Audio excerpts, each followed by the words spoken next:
Praise the Lord.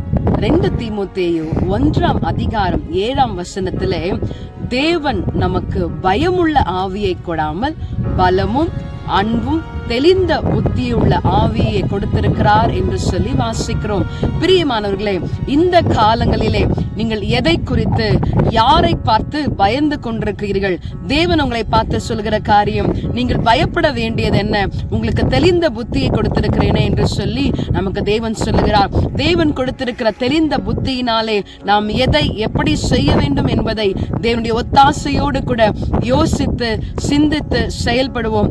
யாரை குறித்தும் எதை குறித்தும் பயப்படாதீங்க. இந்த நாளை தேவனிடத்தில் ஒப்புக் கொடுங்க.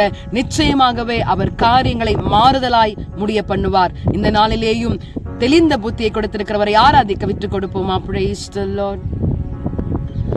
பயப்படாதே சிறு மந்தாயே, பார் நான் உன்மேய்ப்பன், கலங்காதே மனம் திகையாதே, உன் தேவன் தினம் காப்பே.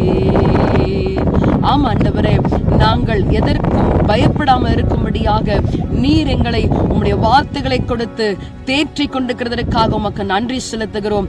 இந்த நாளிலேயும் ஆண்டவரே, எங்களுக்கு எதிராக இருக்கிற சூழ்நிலைகளை உம்முடைய அன்பின் கரத்திலே விட்டு கொடுக்கிறோம். என் தேவனாகிய கர்த்தர் ஆண்டவரே தெளிந்த புத்தியை கொடுத்து நாங்கள் எந்த திசையிலே செல்ல வேண்டுமோ அந்த வழியிலே எங்களை நடத்தி செல்லும்படியாய் விட்டு கொடுக்கிறோம். ஆசீர்வதியும். இயேசுவின் நாமத்தில் ஜெபிக்கிறேன் பிதாவே, ஆமென். God bless you. Have a blessed day.